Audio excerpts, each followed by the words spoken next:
Mesdames et messieurs, bonsoir. C'est un développement majeur dans le conflit qui oppose l'industrie du taxi au controversé service de transport Uber.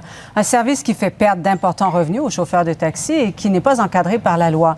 Alors, devant l'inaction du gouvernement du Québec, les taxis passent à l'attaque et demandent l'intervention des tribunaux, Michel, pour bloquer la route à Uber. Oui, le bras de fer entre les chauffeurs de taxi et Uber va se transposer devant les tribunaux. Aujourd'hui, il y a près de 1000 chauffeurs qui étaient réunis en assemblée qui ont voté en faveur d'une demande d'injonction permanente pour empêcher Uber d'exercer ses activités.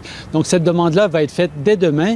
Uber, de son côté, estime que c'est une mesure, une poursuite protectionniste et qu'on ne protège pas vraiment le public, on protège plutôt un monopole. Dès leur arrivée à l'Assemblée, l'humeur des chauffeurs de taxi ne faisait pas de doute. S'ils vont légaliser Uber comme d'autres villes, il n'y a pas de peine pour tout le monde, monsieur. Il faut être solidaire et uni. Il n'y a pas une autre solution. Tout ce qu'on demande au gouvernement, d'appliquer ses propres lois. Tout simplement, c'est pas compliqué. J'ai mis mes REER, mes économies. Pour moi, j'étais un permis de 190 000 $ et ça fait juste une année et demie de ça. Et puis là, c'est Uber qui vient et puis les gens ils demandent de légaliser Uber. Mécontents de l'attitude du gouvernement québécois dans le dossier, les chauffeurs ont mis à peine une heure pour s'entendre sur une stratégie qui passe par les tribunaux.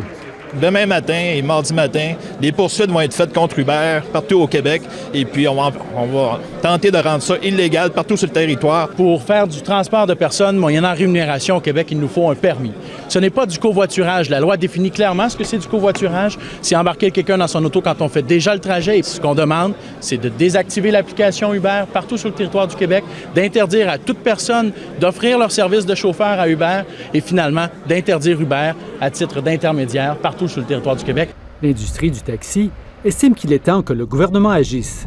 C'est pas normal que ce soit une association de chauffeurs et de propriétaires de taxis qui mandate une firme d'avocats pour faire fermer une compagnie et qui demande au gouvernement d'appliquer ses propres lois.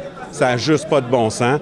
Dans certaines villes comme Edmonton, on a choisi d'encadrer le service Uber et de lui faire payer des redevances. Mais pour les chauffeurs de taxi du Québec, ce scénario est inacceptable. On espère avoir une meilleure écoute du nouveau ministre du Transport. Ici Michel Marcelet, Radio-Canada, Montréal.